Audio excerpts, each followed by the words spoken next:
Welcome to episode 110. Today, we're going to talk about the heart of rebellion. The heart of rebellion. Our backdrop is found in the Old Testament book of Numbers, chapter 16, and we're going to deal with an open rebellion, actually two rebellions, in the exact same story against Moses and Aaron and the God that they serve. We're going to demonstrate to you the psychology which prompts what rebellious reactions happen. How do people get there? What makes it empowered?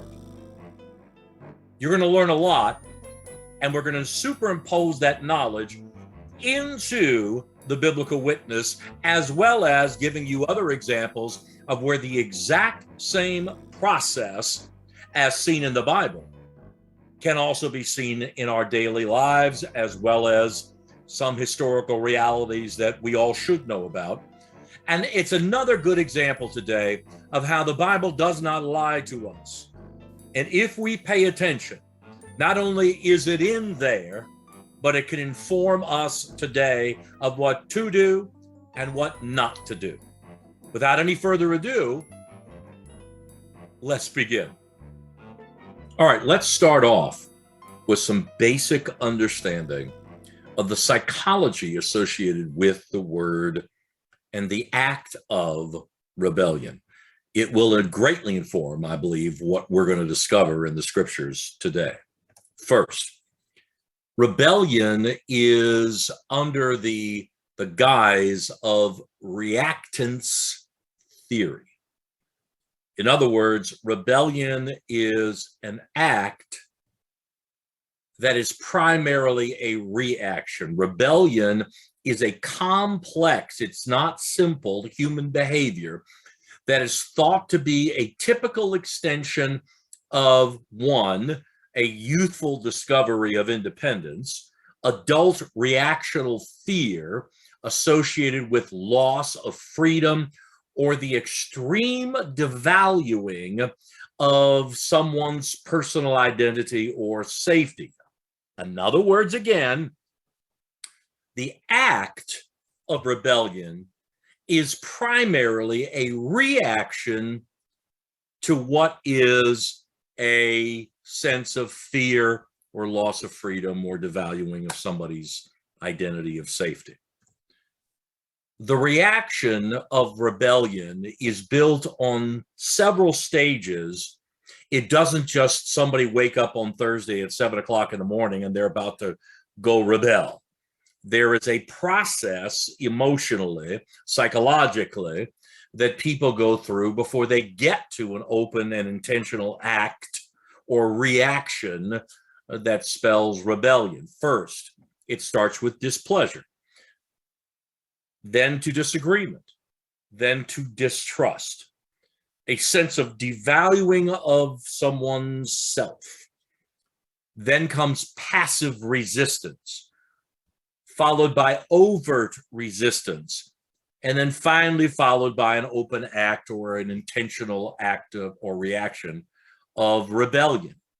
So if you are displeased with something, it doesn't mean you're going to turn out to be doing Nat Turner's Revolt. It doesn't mean, that, but displeasure always precedes disagreement. Distrust always follows displeasure and disagreement. A sense of devaluing of someone's self-importance generally follows displeasure, disagreement, and distrust. And so this is the process that people go through as they get to a reactionary, rebellious behavior. As we get ready to investigate what this scriptural sequence means to us, what's the Bible saying to us? What does it mean? How does it apply? There are several characters of importance that I want you to be aware of as we are about to then discover how they interact and their importance. First, there's Moses, then Aaron, then Korah, Dathan, Abiram, On, those followers of Moses, the supporters of Korah, the supporters of Dathan and Abiram, the reaction that God has. Now, I want you to notice here that Korah is listed differently than Dathan, Abiram, and On. And the reason is because in this story you're about to see and to hear about, there are two rebellions. One is open, the other one is a little less subtle, but nonetheless is either going to be a significant resistance or an open rebellion. I'll leave that up to your interpretation. And then you have followers of Moses, you have followers of Korah, followers of Dathan and Abiram, and then again, God's reaction to all this stuff that's going on. All right. Now, the background history of the rebels in question, Korah. Korah is part of the Levite tradition of leadership. He led 250 people in open rebellion against Aaron, not Moses, Aaron. Why? Because Aaron was in charge of the Levites, the priests. Followers of Korah lost their rebellion. There is no doubt about it. You will see that. And their full priesthood was removed. Their status was lowered to just merely doorkeepers. The 14,000 people who supported his rebellion were destroyed by a plague. You'll find out why that was important to the storyline here in a minute. Then you have Dathan and Abiram. Now, they led a second rebellion. It's not the same thing. Second rebellion against Moses's, not Aaron, but Moses's civil authority. They were part of the tribe of Reuben. After Moses challenged them to come to the tent of meeting to settle things, Dathan and Abiram backed down and refused the challenge. In general, the people backed Moses, and the tribe of Reuben was swallowed up here in an earthquake, and eventually the tribe was placed in a much smaller position of influence as the history of Israel was then developed and then recorded. And then you have On. On was a chief of the Reuben tribe, was probably placed in the story as a representation of the authority of one of the founding tribes of Israel. It has been theorized that Reuben being passed over for Jacob's blessing was redacted into the anger of Jacob, meaning that was a story that was written afterwards to justify Moses removing them from power. This is the backdrop of what's going on in a very important series of scriptural witness. So let's begin our investigation into the Old Testament book of Numbers, chapter 16. Chapter 16, verse 1. Korah, son of Izhar, was a Levite from the Kohathite clan. One day he called together Dathan, Abiram, and On from the Reuben tribe. And the four of them decided to rebel against Moses. So they asked 250 respected Israelite leaders for their support. And together they went to Moses and Aaron and said, "Why do you think you're so much better than everyone else? We're part of the Lord's holy people, and he's with all of us. What makes you think you're the only ones in charge?" When Moses heard this, he knelt down to pray. Then he said to Korah and his followers, "Tomorrow morning, the Lord will show us the person he has chosen to be his priest. and that man will faithfully serve him. Korah, here is what you and your followers must do. Get some fire pans, fill them with coals and incense, place them near the sacred tent, and the man the Lord chooses will be his priest. Korah, this time, you Levites have gone too far. Look, this time, despite all the other times you've been a pain, you're going too far in this. So we're going to get this solved. So you bring that special piece of equipment that all of you have because of your circumstance, your position, and we're going to see who the Lord chooses. You know that the God of Israel has chosen you Levites from all Israel to serve him by being in charge of the sacred tent and by helping the community to worship in the proper way. What more do you want? The Lord has given you a special responsibility, and now, Korah, you think you should also be his priest? Make no mistake. Make no mistake here. What Moses is saying, you're already special. You already have been given a special dispensation, purpose, and authority to not only represent God, but to effectually uplift and care for his people. And yet, you think you're more valuable, or what God has given you isn't valuable enough to your own sense of purpose that you have envisioned for yourself. You and your followers have rebelled against the Lord, not against Aaron. So again, Korah's rebellion is against Aaron's authority. That's why, as you will see, Korah was receptive to following the instructions of Moses. And you will see in the very next sequence how that Dathan and Abiram, and by extension On, did not acquiesce to Moses. Then Moses sent for Dathan and Abiram, but they sent back this message: we won't come. It's bad enough that you took us from our rich farmland in Egypt and to let us die here in the desert. Now you also want to boss us around. You keep promising us rich farmlands with fertile fields and vineyards.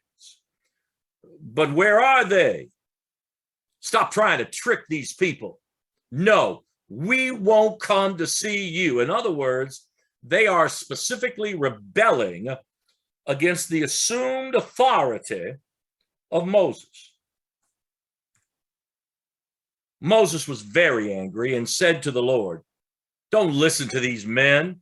I haven't done anything wrong to them. I haven't taken as much as a donkey."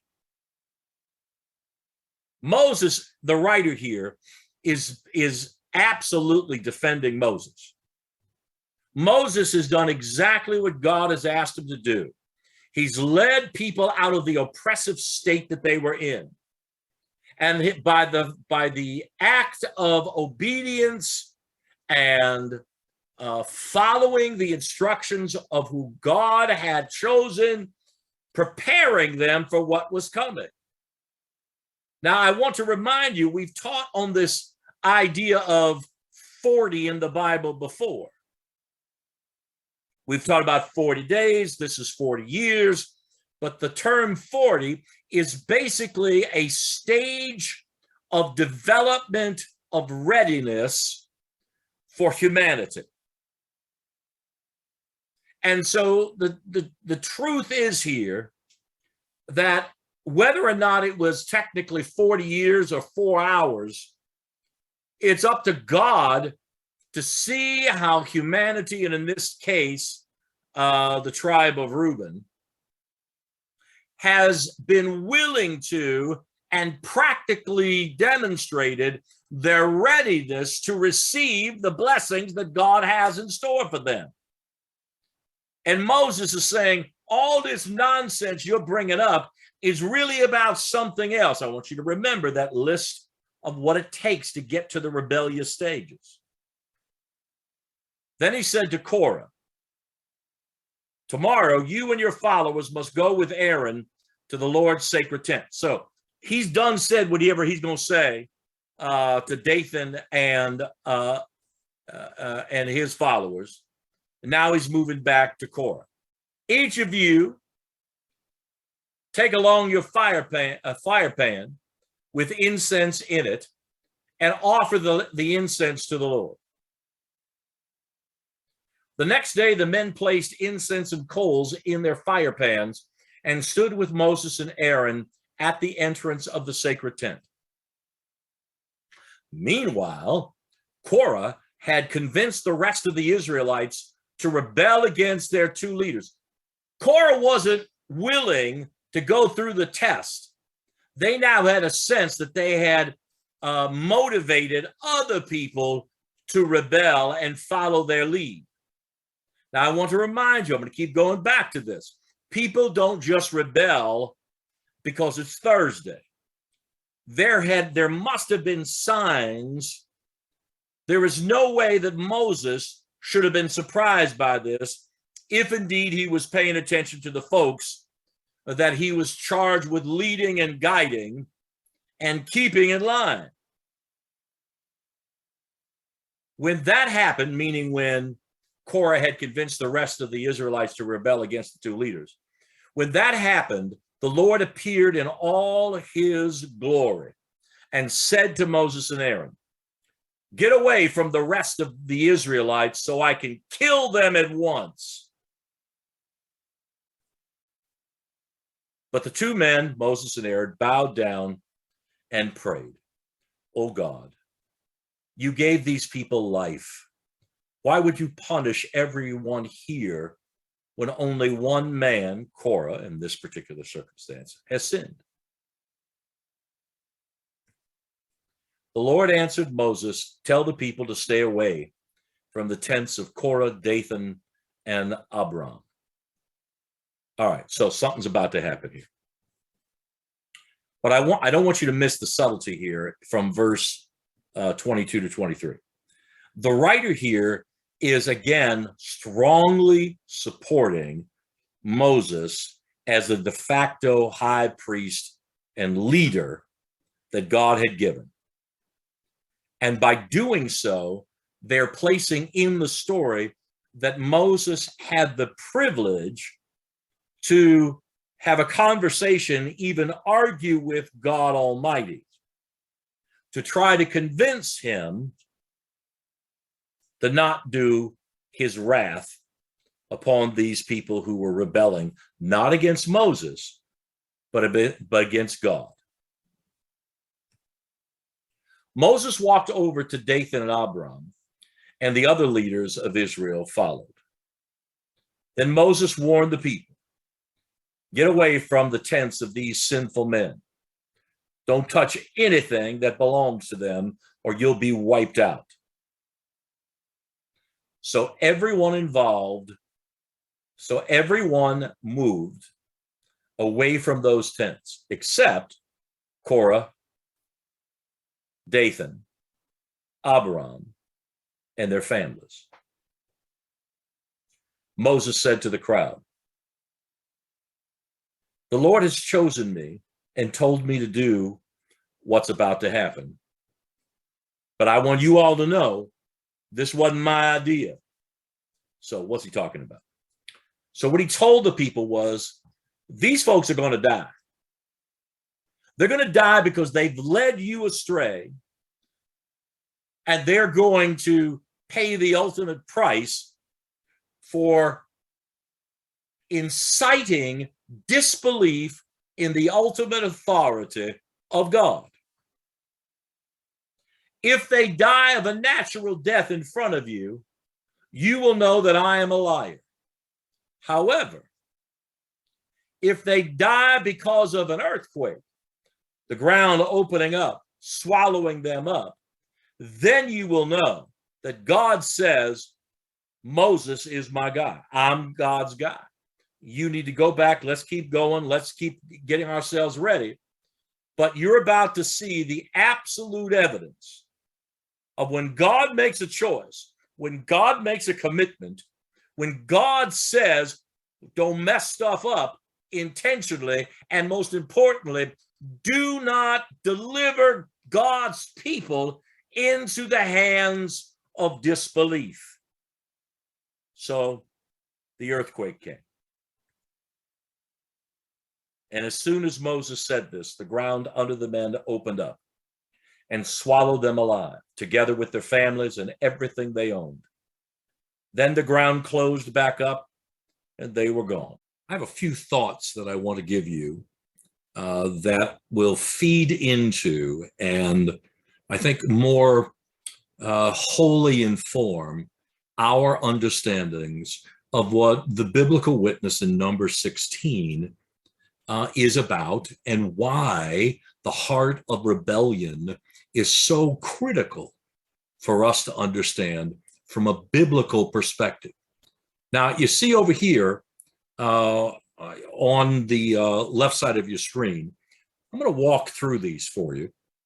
And I want you to grasp and start connecting the dots of what it takes to get from something that displeases you, that you disagree with, that foments distrust, and the whole series of psychological implication that leads up to rebellion.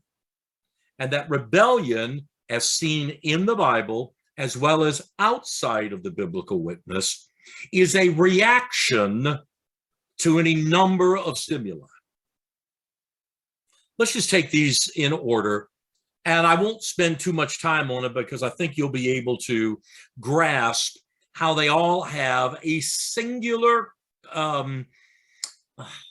converging of similarities. Now, after the Civil War here in the United States, and so between Reconstruction and World War I, there were any number of well-trained African American troops who fought in the Civil War.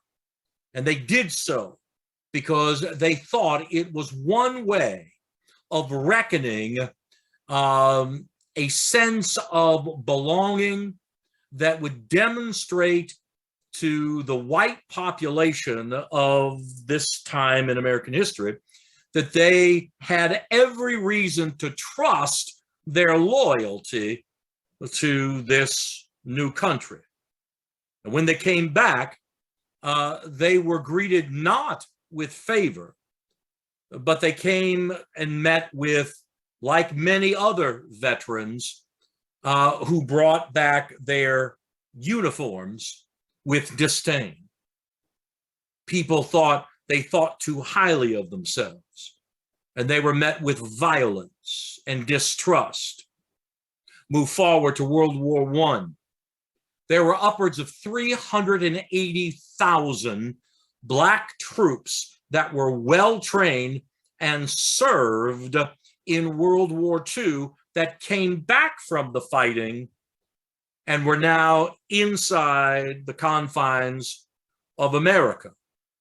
Their assumptions, yet again, was if we served, if we performed in valor, that we would be received in favor, and our lot in life in this racial caste system, better known as America, we'd have an opportunity to raise up and do kind of great things, and at least better.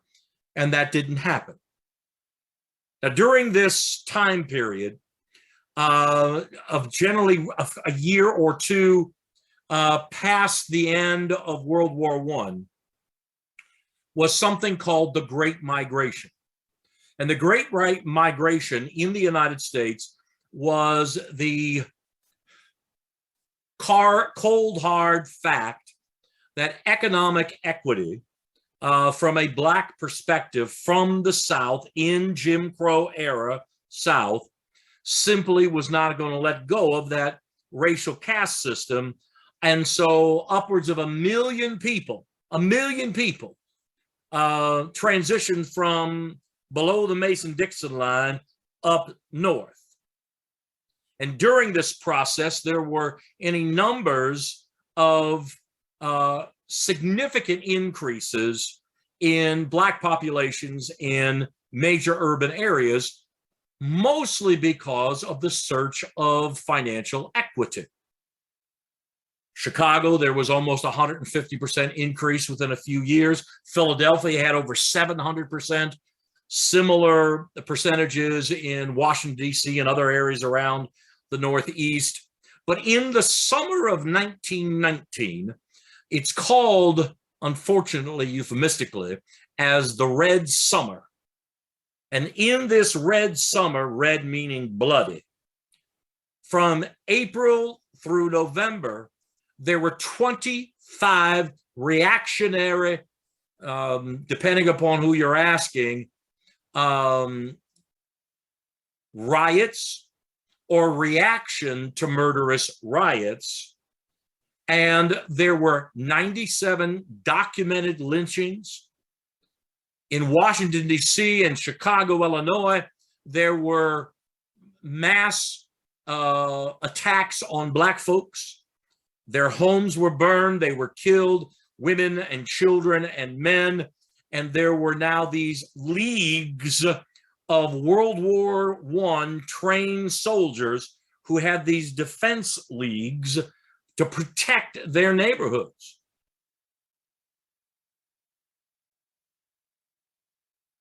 It was a terrible time for Black folks in the United States. 3 major things that are very much a part of American history. Helena, Arkansas, in that same year, 3-day bloody, murderous massacre in Helena, Arkansas. Many of you have heard about Tulsa, Oklahoma, and the Black Wall Street. The local newspaper facilitated false reporting of somebody, some Black guy, sexually assaulting a white woman. Think what happened to Emmett Till.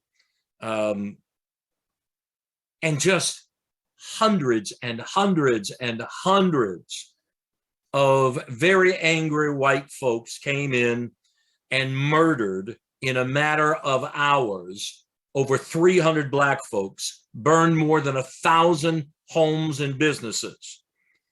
Just a couple of years later, in Rosewood, Florida, under same circumstances of hateful false reporting, over 200 people in Rosewood, Florida were murdered. For all intent and purpose, the entire town was burned and leveled. Now, why is that important? Because depending upon who you're listening to, these were either race riots or they were reactionary responses by both white and Black folk to the harshness that they, on one side, falsely perceived, and it justified their hateful bigotry, racist, marauding, murderous nonsense. And now, why is that important? Here's why that's important. Because that what I just described to you in 3 or 4 minutes, you can see clearly in the Jewish revolt of 167, before the Common Era, before Jesus was born, was led by Mattathias Maccabee. Maccabee was not his actual last name. It was a slang term, a nickname, which, when translated, means the hammer. And he organized with his family a guerrilla revolt against the occupying force that was there at that time. It all started from the idea that this hugely occupying force, which took over after the fall of Alexander Great's armies, tried to impose Hellenistic Greek culture and religion. And at one point, Mattathias was walking along. An officer of the army, the occupational army, came up to him and basically said, "Are you going to worship with the laws that we've given to you?" Well, they got into an argument. There were people there that witnessed it. And Mattathias, the hammer, ended up murdering this person to try to save his life. He fought a battle, several battles. He revolted. It was a rebellion. Now you move forward to Mark 5. Mark 5, Jesus is specifically talking about, and some of you may know this, about where he put one man's thousands of evil spirits and transferred those into 2,000 pigs, and the pigs ran off a cliff.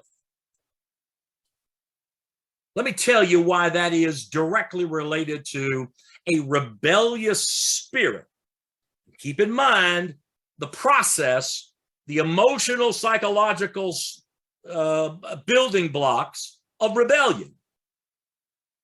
At that time, the 10th Roman legion, made up of 2,000 occupying soldiers, were imposing the will of Rome and also uplifting and protecting the vassal king, Herod, of Jerusalem. Guess what the symbol was on their flags, these 2,000 soldiers? It was a pig. Jesus clearly knew his audience would understand when he talked about, and so when this writer in Mark was writing about it, he put in Jesus's voice that Jesus had the power to take that which oppresses us and form a supernatural rebellion and take that which oppresses God's people and throw it into the sea. You can see the same process with the French and the American Revolution. Was all based on financial inequity, social bigotry, and political upheaval that was simply not fair and remarkably oppressive.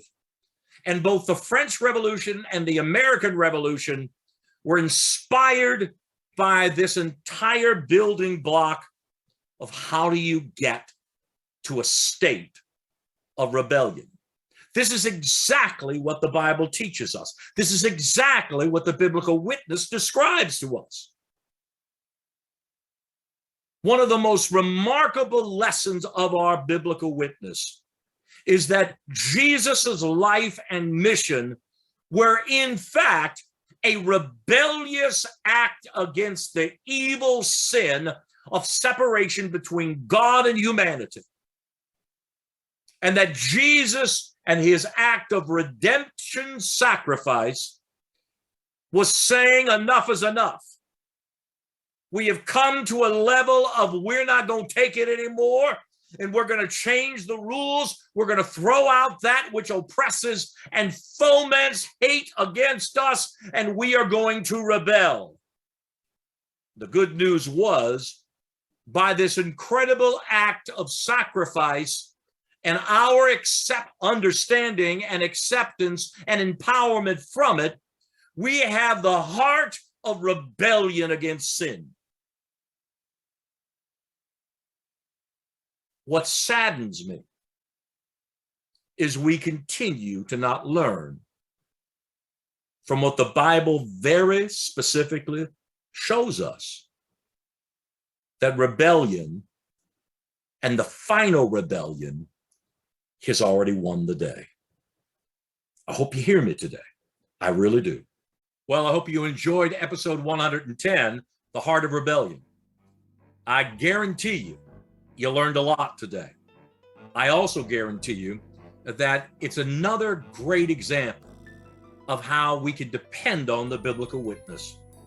There was lots of information shared with you, and I hope that it prompts you to think and discuss and to be ready to learn from the errors of others as well as the examples of others.